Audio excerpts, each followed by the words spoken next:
નવું પદ આવ્યું છે.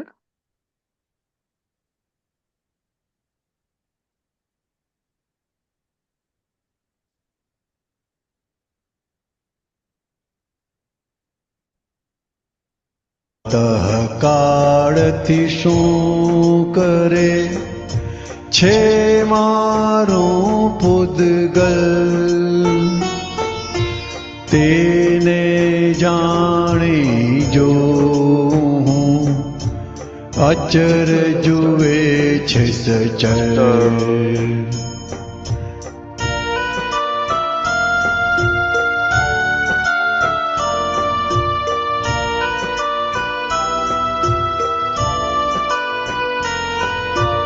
મારી કાયા જો સવારથી શું કરું, ચા પાણી ખાધું પીધું લોટે ગયો જાણું, ધંધા વખતે ગુસ્સો ચીડ તે બધું હું જાણું, પણ તે બધું અભિનય રૂપે હું નથી પરમાણુ. પ્રાતઃ કાળથી શું કરે છે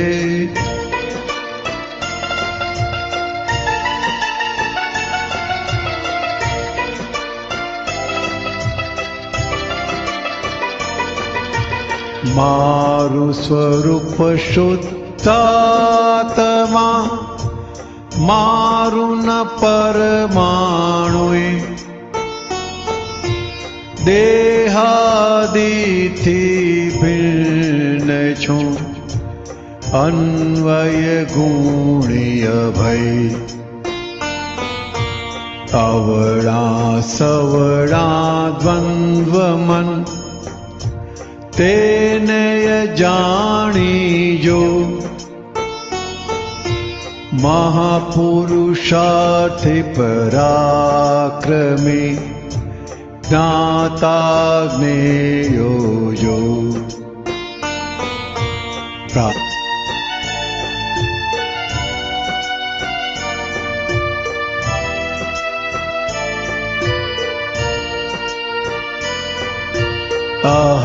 અહંકારને દમ દીધો, હેઠો બેસી જા, કષાયને ઉપવાસ વ્રત સ્વરૂપમાં સીજા. પ્રાકૃત સર્વે ચડ ઉતર તેનો હું દ્રષ્ટા, અગુરુ લઘુ સ્વભાવથી જ હું કેવળ જ્ઞાતા. પ્રાતઃ કાળથી શું કરે છે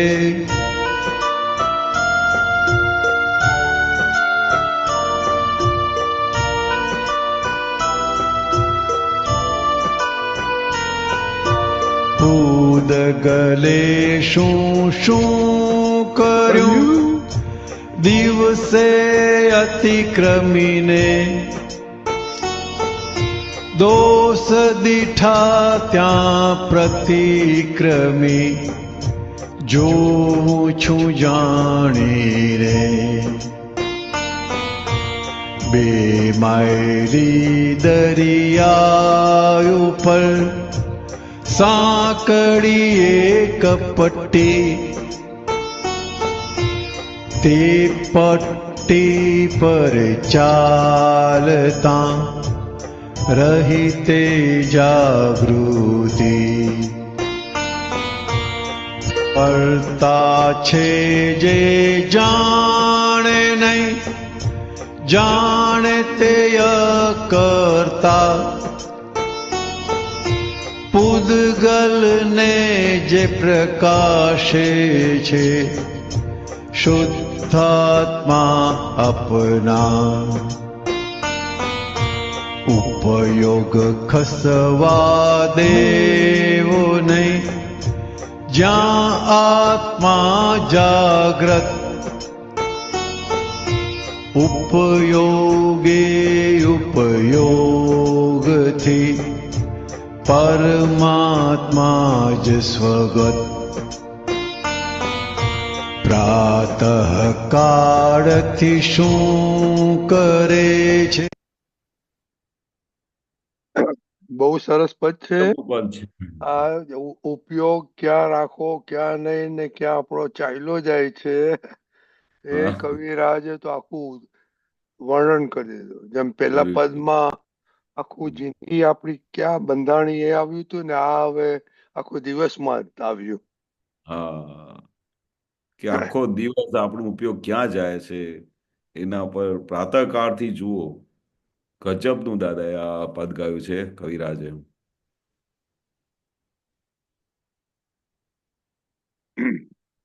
થોડો ઉપયોગ ઉપર આપણે ડેઈલી હા, એક્ટિવિટીમાં ઉપયોગ વિશે વાત કરો થોડી.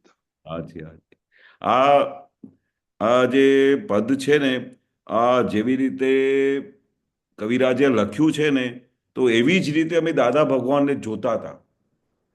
આ એક એક કડીમાં કે દાદા ભગવાન આમ બેઠા હોય ને તો અમને એવું જ દેખાય કે દાદા આ છે ને આમ બહારથી આ બેઠા છે, પણ અંદર ખાને આ બધા અમને જોઈ રહ્યા છે કે એમ પટેલ શું કરી રહ્યો છે.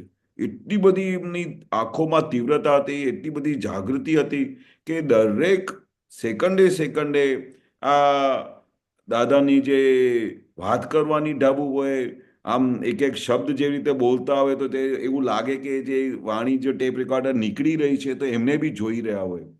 અમે તો ઘણી વખતે કેટલી બધી સ્પીડમાં બોલી જતા હોઈએ, પણ એ તો એક એક વાક્ય બોલે તો આમ થરીને એને એ વસ્તુ જે એક્સપ્લેન કરતા હોય અને આમ એવું લાગે કે જુદા એમને જોઈ રહ્યા હોય. એટલે એ જ વસ્તુ દાદા અમને શીખવાડતા હતા. તે આપણે સવારથી લઈને તું હમણાંથી આવ્યો તો પછી રિયલ રિલેટિવ જોયું તે આમ પ્રશ્ન પૂછતા હતા. તો રિયલ રિલેટિવ જોયા વગર આવ્યો તો એટલે તમે ક્યાં ઉપયોગ રહ્યું તમારું? બધી વિચારોના વિચારોમાં ક્યાં ફેક્ટરીમાં પહોંચી ગયા, ક્યાં ફરવા જતા રહ્યા, ક્યાં હમણાં આ બાજુ જઈશ ને તે કામ કરીશ ને આવું બધું ઉપયોગ. એક સેકન્ડે ઉપયોગ બગડવું ના જોઈએ. એક સેકન્ડે એવું બોલતા હતા, એક સેકન્ડે ઉપયોગ ચૂકવું ના જોઈએ. આપણે ફ્રી ટાઈમ બેઠા, થોડી વાર આમ બેઠા તો તરત જ આપણે કશું આગળ કોઈ ફાઇલ દેખાતી નથી, કોઈ માણસ દેખાતું નથી તો સીધું પોતાની સ્વની ગુફામાં જતા રહેવાનું. અંદર બધા દોષો જોવાના, અંદર બધી વસ્તુ જોવાની, નવકલ્મ બોલવાના. બસમાં કોઈ મળતું ના હોય, ગાડીમાં કોઈ ના મળતું હોય, આપણે આમ ગાડીમાં કારમાં એકલા બેઠા હોઈએ તો ઉપયોગ. એક સેકન્ડે ઉપયોગ ચૂકવું ના જોઈએ. સવારથી લઈને સાંજ સુધી. આ તો પહેલા તો આપણે પેલી ટેવ હતી અનાદિની, તો સવારથી આપણે ગાડી દોડાવી તો યાદ બી ના આવે કે આપણે કોણ છીએ અને ક્યાં જઈએ છીએ. જ્યાં સુધી ત્યારે દાદા વારે ઘડી આવું પૂછતા હતા કે તું જાય છે તો પછી ત્યાં બધું બધામાં રિયલ રિલેટિવ દેખાય છે, પછી તે વખતે કોઈ નથી હોતું તો ત્યારે શું કયો ઉપયોગ રાખો છો, કઈ ગોઠવણ કરો છો, એવું પૂછતા હતા. ગોઠવણ કઈ કરીને રાખો છો? ગોઠવણ એટલે બહુ મોટું શબ્દ હતું દાદાનું. કઈ ને કઈ ગોઠવણ કરવાની. કારણ કે તમે હમણાં ફ્રી હોય, કોઈ આજુબાજુ ના હોય તો તમે શું કરો? આમ તમે છોડી દો તો પછી વિચારોની દુનિયામાં ક્યાં ને ક્યાં જતા રહો. પણ હવે તમને જુઓ કે આ રૂમમાં કોઈ છે નહીં તો તરત જ ગોઠવણ કરવાની. ચાલો નવકલ્મ બોલીએ બેસીને, ચાલો આ કરીએ, ચાલો રિયલ શુદ્ધાત્માની ગુફામાં જતા રહીએ. આ ધંધાની વાત કરી કે ભાઈ આ ધંધામાં જ્યારે આપણે જતા હોઈએ તો ઘણા બધા તો ધંધામાં એટલા બધા ઇન્વોલ્વ થઈ જાય ને જાણે ત્યાં ડિઝોલ્વ થઈ ગયા હોય. પણ ધંધા વખતે બી દાદા કહે કે કેવી રીતે જાગૃતિ રહેવી જોઈએ. અભિનય રૂપે એક બી પરમાણુ ધંધાનું ના થાય. અમે તો શું કરીએ, ધંધા સ્વરૂપ થઈ જઈએ. એક બી પરમાણુ ધંધાનું ના, જુદાપણાની જાગૃતિ રહે કે ધંધો ધંધાની જગ્યા પર છે અને હું પોતાની સ્વની જગ્યા પર છું. એટલી બધી જાગૃતિ.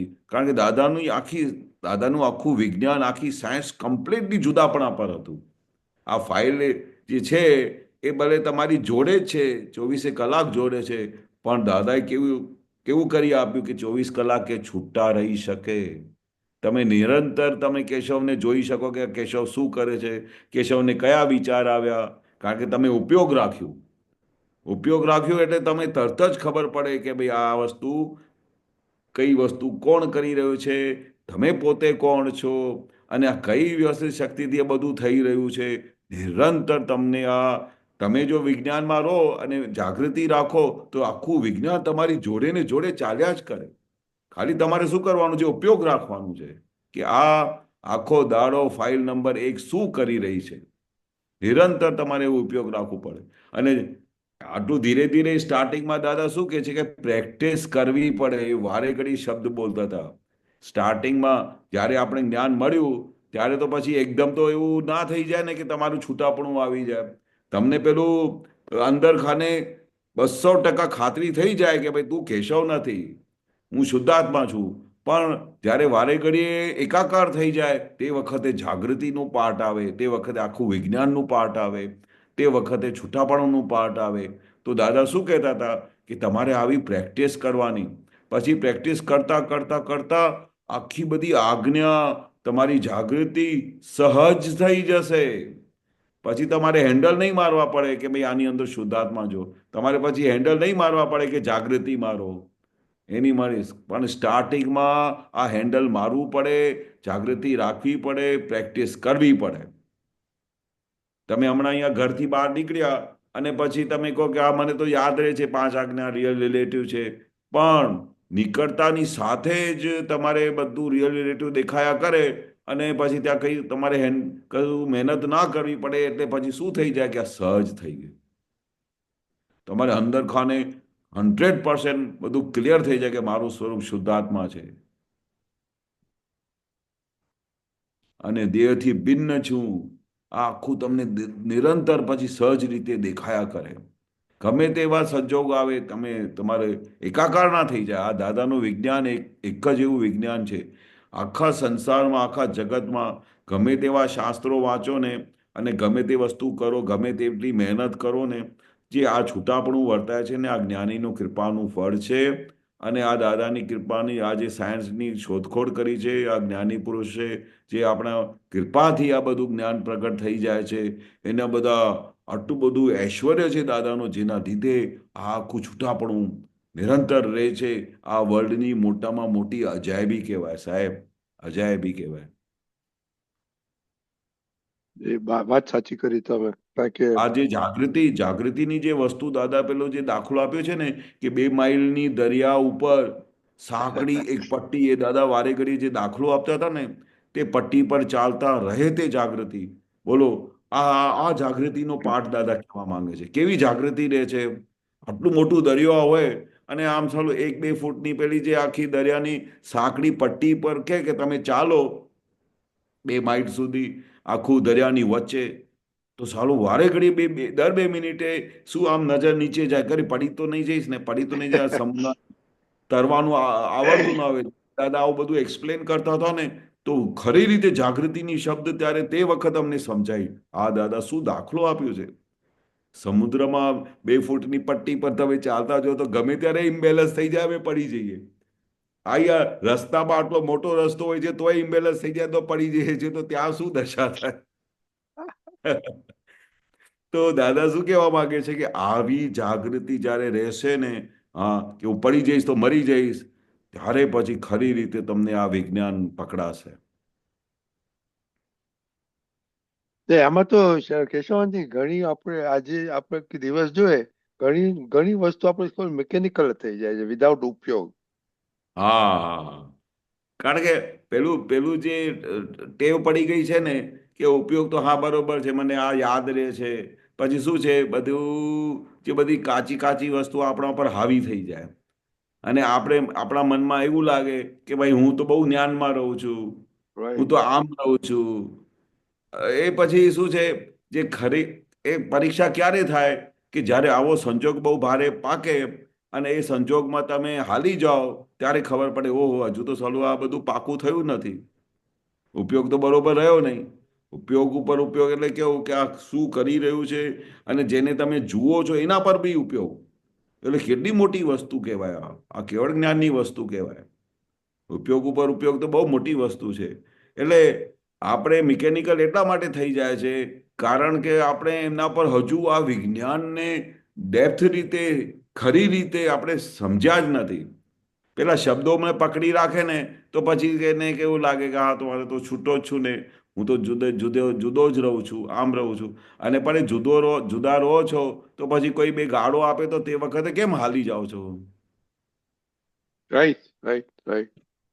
એવા સંજોગ આવી જાય છે તો પછી કેમ હાલી જાઓ છો? એટલે પછી ત્યારે ખબર પડે કે સાલું આ મિકેનિકલ થઈ ગયું છે. આપણે તે વખતે જ્ઞાન હાજર થઈ જાય અને તરત જ તમે એમને નિર્દોષ દેખ્યો, એના પર એકે દોષ દેખાય નહીં, અને તમને જ્ઞાન હાજર થાય કે આ મારો જ દોષ છે, આ બરોબર કે છે. અને તે વખતે તમારે એમના પર ઉલટી કલ્યાણની ભાવના કરો કે ભાઈ હા દાદા ભગવાન, આને મારા પર કીધું આનો તો બહુ ઉપકાર છે અને એમનું રક્ષણ કરજો, અને આટલું બધું દુઃખ થાય છે મારા વ્યવહારથી, હી ઇઝ વેરી રાઈટ. અને મને દાદા શક્તિ આપો કે હું એને સુખ આપી શકું, એના સમજણ પ્રમાણે હું ખરો ઉતરું. ત્યારે આપણે કહીએ કે આ વસ્તુ પકડાઈ છે. બાકી બરાબર. Very good. આમાં હા, આમાં બોલો. કેશવજી, આ અભિનય છે ને, અભિનય એક્ઝેક્ટ કેવો હોવો જોઈએ? આમાં ધંધા અભિનય વખતે ગુસ્સો, ચીડ, તે બધું હું જાણું, પણ તે બધું અભિનય રૂપે. અભિનય રૂપે એટલે શું કે તમે કલાકારની જેમ કામ કરતા હો, સ્ટેજ પર અભિનય કરતા હો, તો હમ ઘણી વખતે તમારો અભિનય કેવો હોય કે ભાઈ તમને સામેવાળાની આંખોમાં આંસુ આવી જાય, અથવા તો બહુ હમ આનંદ આવી જાય, અથવા તો બહુ દુઃખમય વાતાવરણ થઈ જાય. અભિનય હમ કેવો કે તમને એવું લાગે કે જાણે આ તો રિયલ છે, એને આટલું બધું અસર થઈ ગયું, અને પછી હમ ખબર પડે આ તો ડ્રામા કરી રહ્યો છે. એટલે હમ અભિનય કેવું કરવાનું કે સામેવાળાને એવું ના લાગે કે ભાઈ આ તો કઈ યાર એડજસ્ટમેન્ટ કરે છે, આ તો દાદાના વાક્યની બધી એના પ્રમાણે કરે છે, આ તો બધું છે ને દાદાની વાતો કરશે, પછી આમ કહેશે, પછી તેમ કહેશે. પણ તમે અભિનય ખરો ને તો તેમને રિયલી ભાઈ મને બહુ દુઃખ થયું, મારાથી આ તમારું વર્તન થઈ ગયું ને. હમ ભલે અંદર ખાને તમે અભિનય કરતા હો, પણ તમે જ્યારે એને પેશ કરો, એની આગળ તમે વાત કરો, તો એવો અભિનય હોવો જોઈએ કે એને રિયલ લાગે. હમ ત્યારે તમે ખરો અભિનય કર્યો. જેવી રીતે દાદા ભગવાન અભિનય કરતા હતા, અને દાદા ભગવાન કેવો અભિનય કરતા હતા! ઓહો હો હો! અમને બહુ તમારી યાદ આવતી હતી. અરે હીરાબાને એવું કે અમે મુંબઈ જઈએ, હવે દાદા ભગવાન કેવળ જ્ઞાન સ્વરૂપ, એને શુદ્ધાત્મા સિવાય દાદા કે અમને કશું દેખાતું ના હોવું. પણ હીરાબાને પછી એવું કહે ને તો હીરાબા તો હસે. અમે તો જોતા હતા કે દાદા આવું વાક્ય બોલે તો હીરાબા તો ગદગદ થતા કે અમારી એવું યાદ આવે છે તમને, કે હા અમે તો ત્યાં જઈએ ને બધી જેટી પર બિઝનેસમાં, તો તમારી બહુ યાદ આવે, કે એમ. તો એ બી હસે, બહુ ખુશ થાય. એટલે એ કેવો અભિનય હશે! પછી દાદાને પછી કઈ યાદ આવતું હશે, ત્યાંનો આત્મા સિવાય કશું યાદ જ ના હોય દાદાને. આપણે રેખાબેન નો હમ. ક્વેશ્ચન લઈએ. રેખાબેન.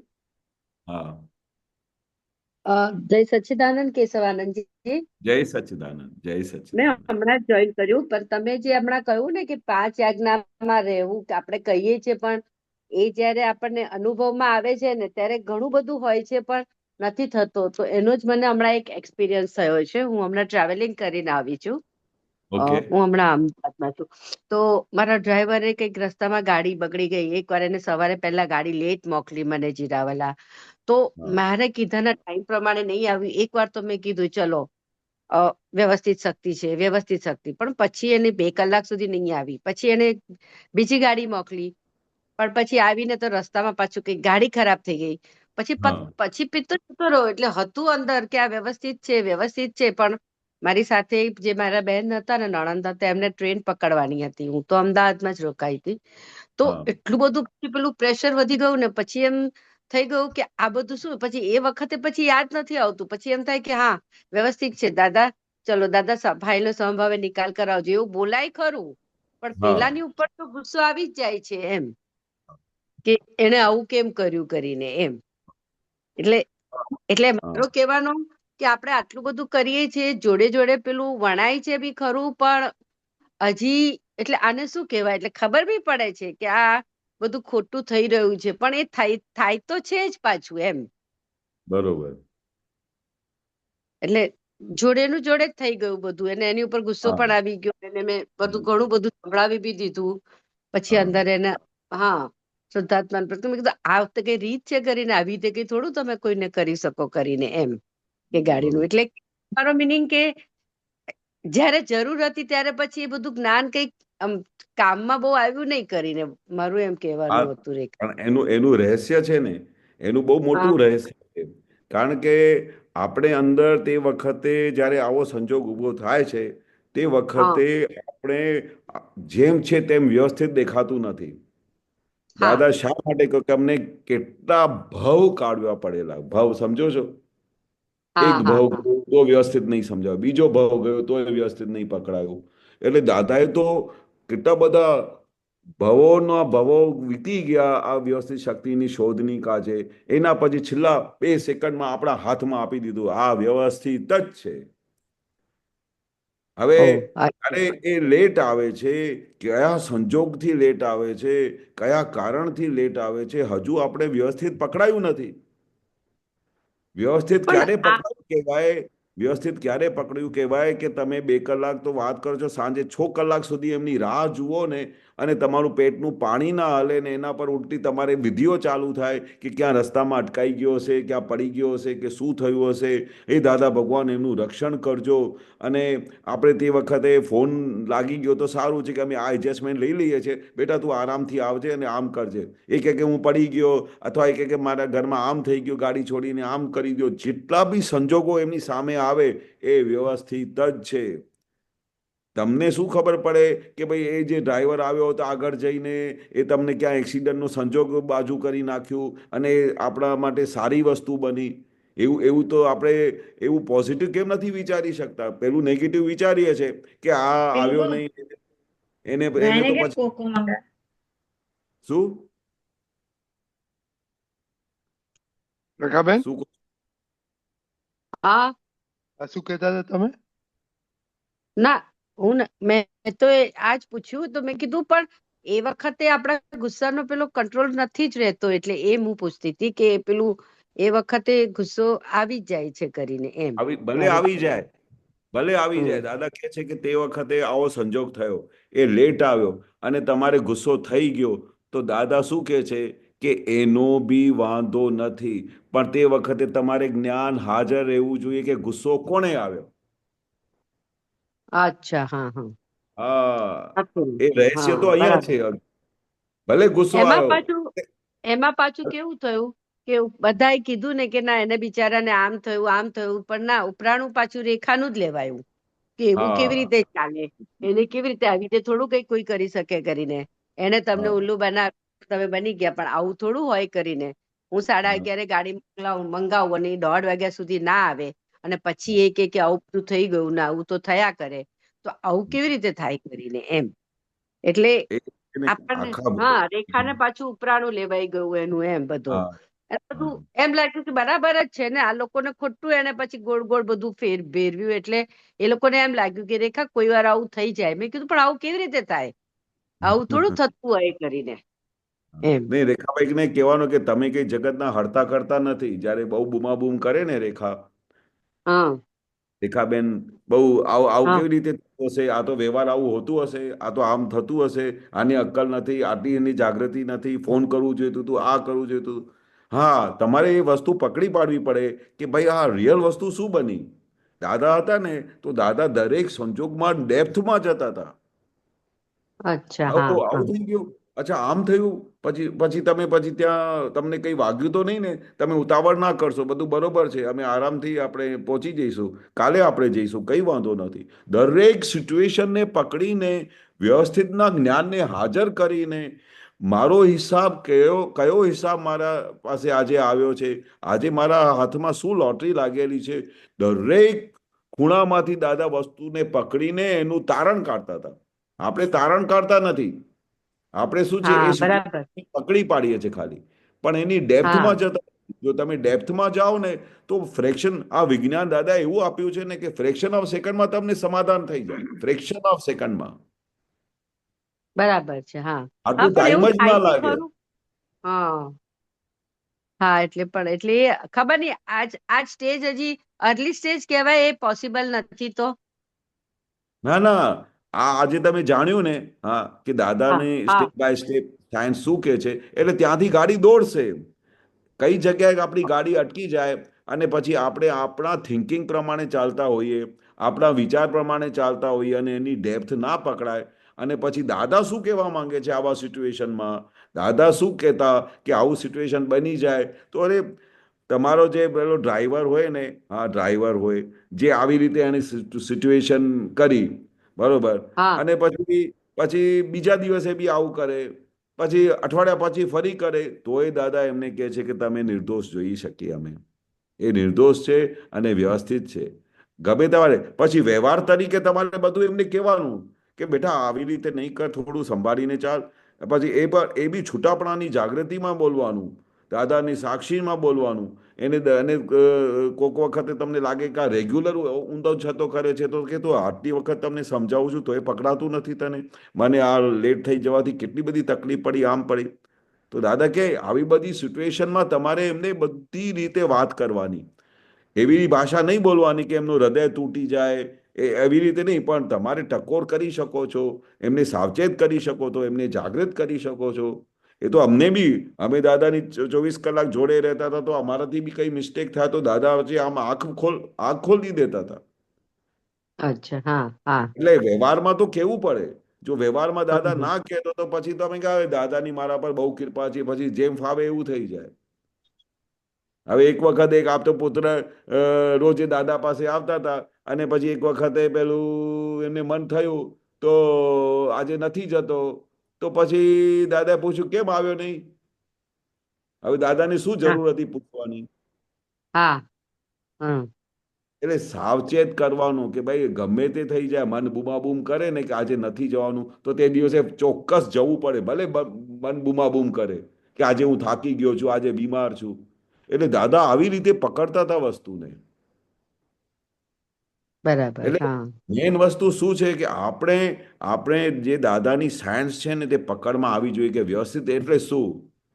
આની ઈચ્છા તો એવી તો નથી, આનું ઇન્ટેન્શન તો ખોટું નથી મને હેરાન કરવાનું. અને પછી એવી સિચ્યુએશન થાય છે તો પેલા રેખાબેનને શાંત કરવાનું, રેખાબેન આપણી હાથની સત્તા નથી, આપણા ધાર્યા મુજબ કશું થતું જ નથી જગતમાં, કરી તો બતાડો તમારા ધાર્યા મુજબ. તો તમે બરાબર હા બીજા માટે તમે એવું કહો છો કે ભાઈ એને ગમે તે સંજોગ હોય, ગમે તે એના ધાર્યા મુજબ એને આવું જોઈતું હતું, ટાઈમ પર આવું જોઈતું હતું. પણ આપણી પોતાની અંદર સાયકલમાં તો જોઈ જુઓ કે આપણા ધાર્યા મુજબ એવરીથિંગ આપણા સમજ પ્રમાણે, આપણી ઈચ્છા પ્રમાણે રોજે કંઈ થતું હોય છે. બરાબર હા આપણને પેલું મગજમાં પેલું આપણું પ્લાનિંગ હોય ને આગળ આગળ, એટલે આપણને ગુસ્સો આવી જાય, એવું થઈ જતું તો હતું. આવી જાય. ઘણી વખત હમ એવું થાય કે આપણે એકાકાર થઈ જઈએ, સામેવાળાને છૂટાપણાની જાગૃતિ ના રહે, સામેવાળાના દોષ જોતા હોઈએ, એટલે આ આખી સાયન્સ હાજર કરવી પડે. જે વખતે રેખાબેન બોબાબૂમ કરતા હોય, રેખાબેનને કંઈ ડિસ્ટર્બ થતું હોય, રેખાબેનને કઈ વસ્તુ ના પકડાતી હોય, તો તે વખતે રેખાબેનને એક્સપ્લેનેશન આપવી પડે કે રેખાબેન આવી રીતે નથી, હકીકત જુદી રીતે છે, આખું જગત વ્યવસ્થિત ચાલે છે. દાદા કે છે તમે ગમે તે રીતે થઈ જાય વ્યવસ્થિત જ છે, છે વ્યવસ્થિત જ છે. તમને બહુ ભલે એવું સરસ આ કેવી રીતે આવું બની શકે. હા એ તમે સરસ કીધું, પણ ખબર નહીં ત્યાં પાછો આપણો અહંકાર નડી જાય છે ને, એકવાર બોલ્યા પછી આપણે પાછું નથી લઈ શકતા, એવું થઈ જાય છે. હા ના, એ વખતે શું કરવાનું, તરત જ જ્ઞાનને હાજર કરવાનું, દાદાને કહેવાનું દાદા રેખાબેનને વારે ઘડી આવું થઈ જાય છે, તો દાદા મને એવી શક્તિ આપો કે જે તમે આખું વિજ્ઞાન ખુલ્લું કર્યું છે કે આ વ્યવસ્થિતનું વિજ્ઞાન, તો મને જે આપના આશયમાં હતું ને એવું જ મારી અંદર ખુલ્લું થાય. દાદા એવી મારા પર કૃપા કરો. આપણે કોઈ દિવસે ડિમાન્ડ જ નથી કરતા દાદા પાસેથી. દાદા હા પાસેથી શક્તિ માંગવી પડે. દાદા ભગવાન આપના આશયમાં આ આખું કેવળ જ્ઞાન જે તમારે ખુલ્લું થયું, તમે કેવી રીતે આખા જગતને નિર્દોષ જોઈ શકતા હતા. અમે તો થોડી વારમાં બધાના દોષો જોઈ લઈએ છીએ. અમે એવું વિચારીએ કે આને આટલી બી સમજણ નથી, આ કેમ નહીં આવી શક્યો, શું છે. આપણે ધનાધન બધું આપણે આપણી ડાયરી ભરી દઈએ છીએ. પણ દાદાએ બહુ કેવી સરસ રીતે ડાયરી કોઈ દિવસે ભરીને એક જ સેન્ટેન્સ લખી દીધી, આખું જગત વ્યવસ્થિત જ છે, વધારે લખવાની જરૂર નહીં કે કેમ મોડેથી આવ્યો, શા માટે આવ્યો. એ તો દાદા કે અમને બધું દેખાય, બધું આ વ્યવસ્થિત જ છે.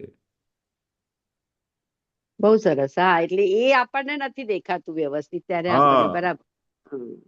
આપણી જે અંદર જે ધારણા છે ને, આપણી જે સમજણ છે ને, એ આપણી ડિઝાઇન પ્રમાણે ચાલવા માંગીએ છીએ. દાદાની હા ડિઝાઇન પ્રમાણે ચાલવાનું વિચાર જ નથી આવતો. કારણ કે એ શું છે, ખબર નહીં અમારે હવે બહુ ફેવરેબલ વિચાર કરીએ છીએ કે આપણે હવે દાદાની એના ધારણા પ્રમાણે જ ચાલવું છે, પણ પાછું એ તો જયારે સંજોગ આવે છે તો પાછું ત્યાં આવીને જ અટકી જઈએ છીએ, એમ મારું હા, કહેવાનું એનું વાંધો હતું. નથી. સંજોગ આવે તો ઉલટું તમારી પરીક્ષા થાય છે, તમારે ખુશ થવાનું. અરે હા રેખાબેન, હા આજે તો બહુ લોટરી લાગી. આજે આવો સંજોગ હમ, આવ્યો ને, તો ગઈ વખતે તો છટકી ગયું, પણ આ વખતે તો હું છે ને અંદર ખાને નિશ્ચય કરવાનું કે હમણાં આ વખતે તો છટકી. દાદા મને માફ કરી દો, હું પ્રતિક્રમણ કરું છું, પેલા ભાઈનું બી પ્રતિક્રમણ કરું છું, પણ દાદા સેકન્ડ ટાઈમ આ સિચ્યુએશન આવે ને, મને આખું જ્ઞાન હાજર કરજો, વ્યવસ્થિતનું જ્ઞાન હાજર કરજો. સામે ડ્રાઈવરને પણ શુદ્ધાત્મા દેખાય એવી રીતે મને જાગૃતિ આપજો, અને મને એવું અભિનય કરવાની શક્તિ આપજો કે એમની સાથે હું બહુ સારી રીતે વાત કરું અને એવી કડકાઈથી વાત કરું કે જેથી કરીને નેક્સ્ટ ટાઈમ આવું ના કરે અને એની જાગૃતિ રહે. બરોબર? અને એ બી નાટક ઓકે તરીકે, બાકી અંદર ખાને તો સમજવાનું. આ દાદા જે દાખલો આપતા હતા ને કે ભાઈ તમે પેલા પેલા બેન વાસણ પેલા ધોતા ધોતા આમના હાથમાંથી પેલું કાપી તૂટી જાય, હા, તો તમે એમને કહો હા કે ચાલો વ્યવસ્થિત છે તો કઈ વાંધો નહીં, તો પછી શું કરે કે ચાલો વાંધો નથી ને આમાં, તો બીજી વખત બી 2-4 ગ્લાસ તોડીને હાથમાં આપી દે કે બેનને હા વાંધો નથી તો શું વાંધો છે. હા પણ દાદા શું કે છે, એને ટકોર કરો, વ્યવસ્થિત રીતે એમને જાગૃતિ આપો કે બેન જરા સંભાળીને કરો, તને વાગ્યું તો નહીં ને, પણ બેટા સંભાળીને કરો ને, આટલું બધું કોસ્ટલી વસ્તુ તૂટી જાય એટલે તારા પગારમાંથી પૈસા કાપું તો તને કેવું લાગે? તારે તો છોકરાના ફીસના પૈસા ભરવાની બી તકલીફ પડે છે. હવે આ તો આટલા મોટા ગ્લાસ તોડી કાઢે તો તને શું લાગે છે હું પૈસા કાપું તારા? પણ આ વખતે હમ હું તને માફ કરું છું, પણ નેક્સ્ટ ટાઈમ પ્લીઝ હું તારા પૈસા કાપીશ. બહુ સંભાળીને કામ કરજે, હા. એક વસ્તુ તૂટવી ના જોઈએ. સંભાળીને કરે. મેં મારા લાઈફમાં આટલી વખતથી કામ કરું છું, મારાથી તૂટ્યું નથી, એવા બી ડાયલોગ મારી દેવાનો. બરાબર હા પણ સરસ એમને એમને નિર્દોષ જોવાનું, એ સમજી જવાનું કે આ વ્યવસ્થિત બધું તોડે છે, વ્યવસ્થિતનું કામ છે આ બધું. આપણે એના રહસ્યમાં જે આરે દાદા ભગવાનને આટલા બધા ભાવ કાઢવા પડ્યા, તો હજુ આપણે પોતાની અહીંયા વ્યવસ્થિતની શક્તિની અંદર પોતાની બુદ્ધિ હવે ક્યાં સુધી દોડાવીશું? વ્યવસ્થિત જ છે. બરાબર છે બહુ સરસ હા બરાબર રેખાબેન? મેં 2 મિનિટ માટે ખાલી દાદાની સ્ટેશન પર ગાડી મોડેથી આવતી હતી અને અમે બધા બેઠા હતા, તો વારે ઘડીએ પ્લેટફોર્મ પર જઈને આમ આમ કરીને જોતો તો ગાડી આવે છે કે નહીં, ગાડી આવે છે કે નહીં. તો દાદાએ કહી દીધું કે શું કરે છે આ? હા હા દાદા ભગવાન સ્ટાર્ટિંગમાં તો ઘણા બધા બાતમાં હતા નહીં, 10-12 બાતમાં આવતા હતા, સ્ટેશન પર મૂકવા જતા હતા, તો આમ આમ કરી જોયા કરું હજુ ગાડી કેમ નથી આવી. સમજો 10 મિનિટ મોડી થઈ ગઈ ભાઈ ગાડી હોય તો. હા હા એ દાદાને વ્યવસ્થિતનું કેવું જ્ઞાન દેખાતું હશે કે આવી રીતે જોજો કરીશ ને તો હજુ ગાડી મોડી થશે. એટલે ચૂપચાપ બરાબર હા બેસી જા, પોતાના સ્વમાં આવીને બેસ, પોતાના શુદ્ધાત્મા શુદ્ધાત્મા બોલ. હવે બરાબર આમાંથી છે બહુ રહસ્ય પકડાય છે કે દાદા શું કહેવા માંગે છે. કેટલું બધું વ્યવસ્થિત હશે. ભલે 20 મિનિટ બરાબર ગાડી લેટ આવે, તમે તમારા સ્વમાં જતા રહો. તમે સામેવાળાને નિર્દોષ જુઓ, એના માટે એમને કલ્યાણની ભાવના કરો કે આ નેક્સ્ટ ટાઈમ આ સારી રીતે કરજે બેટા. ખ્યાલ આવ્યું? બરાબર બહુ સરસ હા, સમજ આવી. Very good. જય જય સચ્ચિદાનંદ અજ્ઞી અંકલ. સચ્ચિદાનંદ. જય તો સચિદાનંદ. જય હવે જય આપણે સચ કેશવાનજી ત્રિમંત્ર હાજી. બોલાવો. હા. રેખાબેન ને અમીબેન પ્લીઝ ફોલો કરજો. હમ. જી